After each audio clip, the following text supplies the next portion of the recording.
the vaccine coming to WSU's campus? And an alleged assault took place at a local hotel. We have the details coming up next here at Murrow News 8. From the Northwest Public Broadcasting Studios on the campus of Washington State University, this is Murrow News 8. Good evening. I'm Alex Catanzaro. And I'm Jay Bradley. Welcome to Murrow News 8.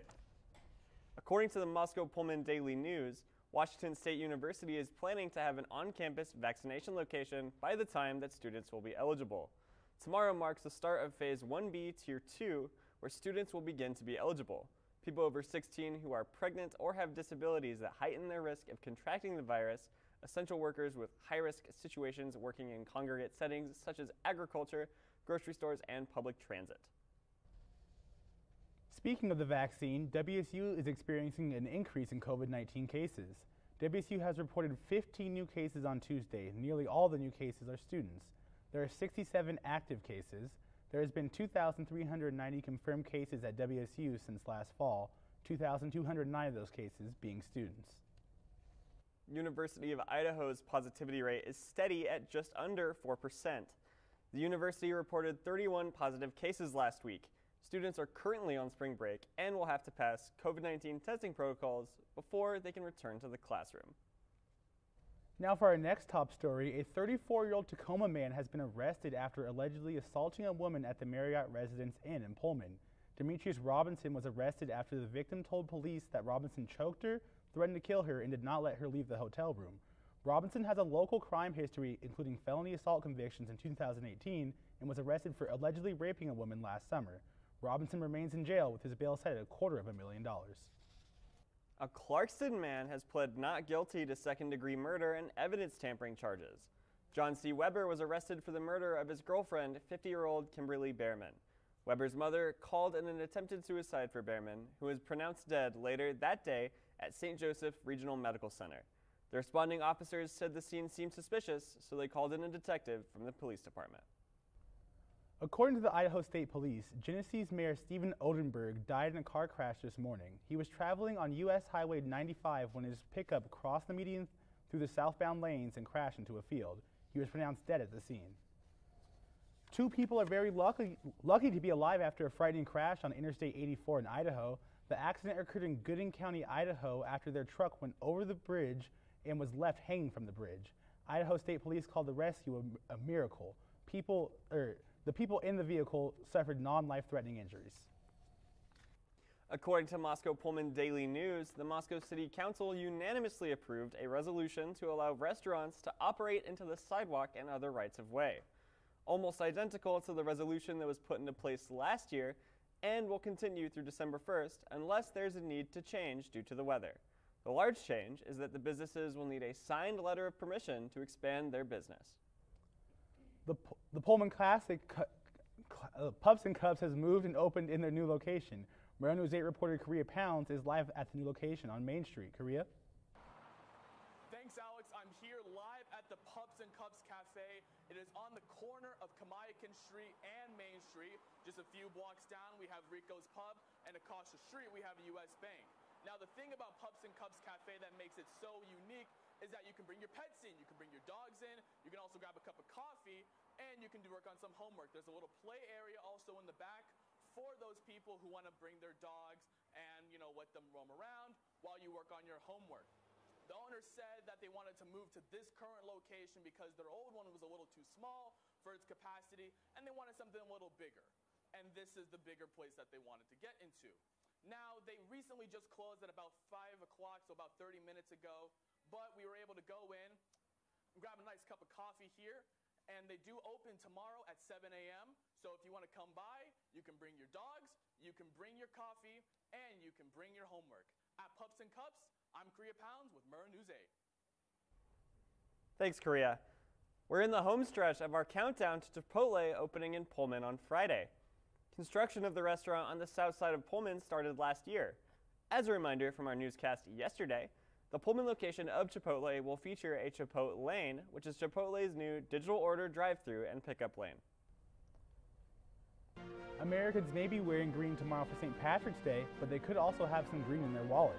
And a horrific crash in Florida. We have the story next.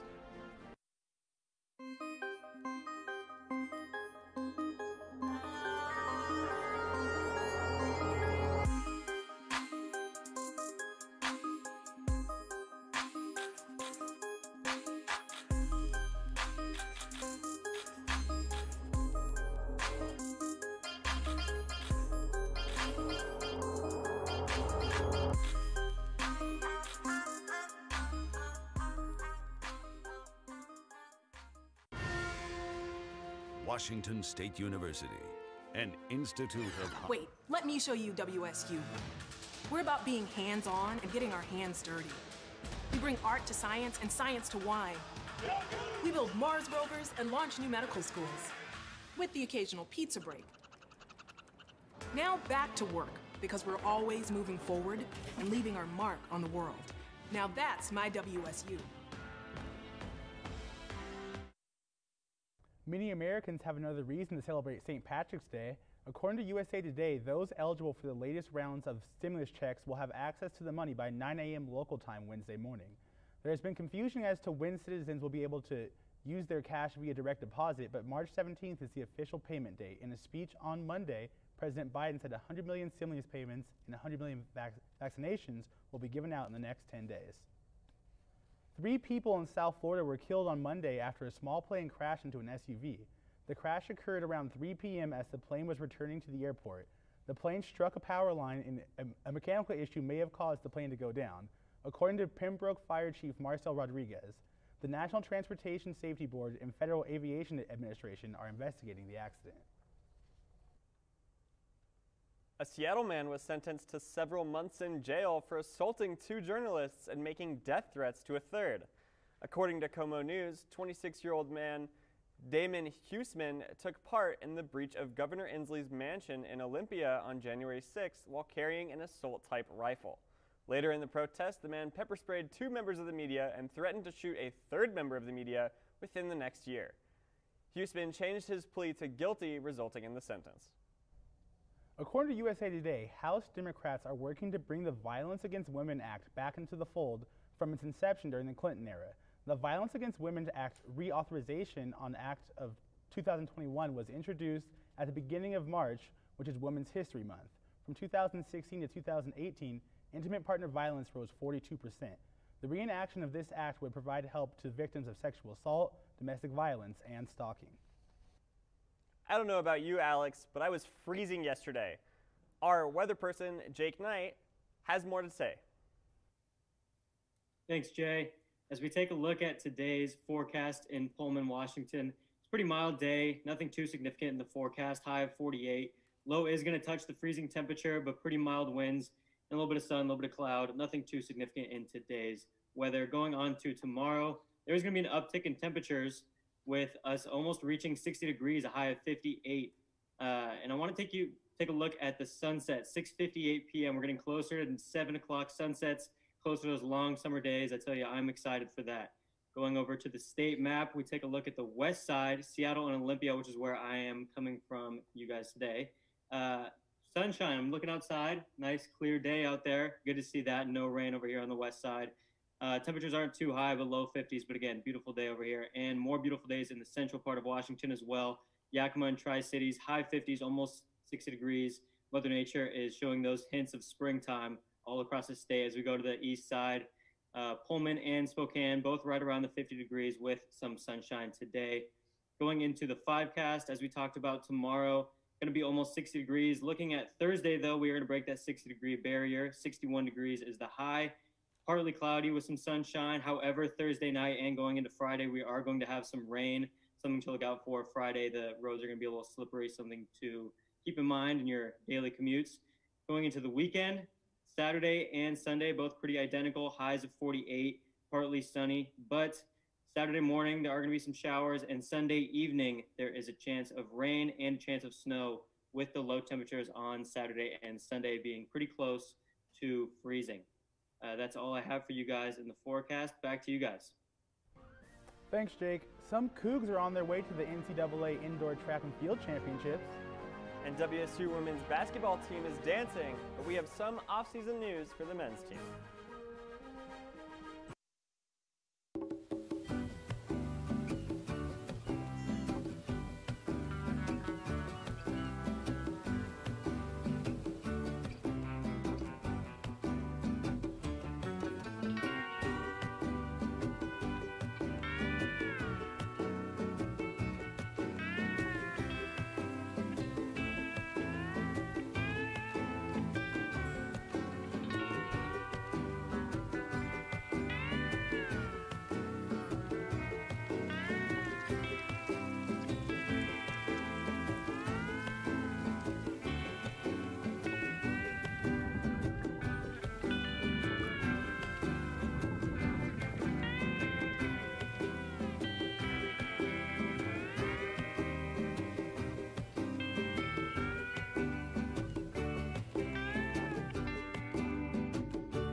Hey, I'm Josue Cuevas with your sports. The WSU volleyball team took down the Oregon State Beavers 3-0 at Corvallis Sunday. The Cougs completed a series sweep against the Beavers and picked up their 6th win in a row. Sophomore Hannah Pukas was all over the place with 24 assists, 8 digs, 5 kills, 4 blocks, and 2 service aces during the match. The Cougs' next match is against the Huskies on Friday. WSU track and field qualified for 4 total student athletes in 5 overall events to the NCAA Indoor Championships. The selected athletes, Charisma Taylor, Sam Brixey, Zach Stallings, and Colton Johnson. Taylor won the triple jump, setting a meet record, and won the 60-meter hurdles with a time of 8.16 seconds, which is another meet record. Colton Johnson posted the second best time in WSU history with 3 minutes and 57 seconds behind Bernard Legat in the record books. According to the Seattle Times, WSU forward Aljas Kuntz has entered the transfer portal. The junior from Slovenia is the last remaining holdover from the Ernie Kent era at WSU. He joined the Cougs in 2018 after playing at Elevation Preparation Academy in Sarasota, Florida. Also entering the transfer portal for the Cougs are walk-ons Miles Warren and Brandon Chatfield. ESPN reports that the Jacksonville Jaguars have signed former Seahawks cornerback Shaquille Griffin on a 3-year deal.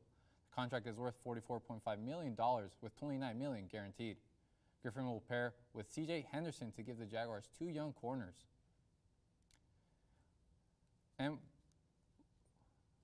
And today is 316 Day in commemoration of the famous legend Stone Cold Steve Austin. We all remember our college roommates. And this man roomed with a very special Murrow alumni many years ago. Find out who when we come back. Days, months, Hey, I'm Jim from across the street. years, I'd like to give you this. a lifetime can rush by without realizing what we're missing. We lose some of the best moments, some that may never repeat, Come on. or detach from people around us. Our loved ones grow used to this pattern, but it doesn't have to be that way. We have a choice to take action.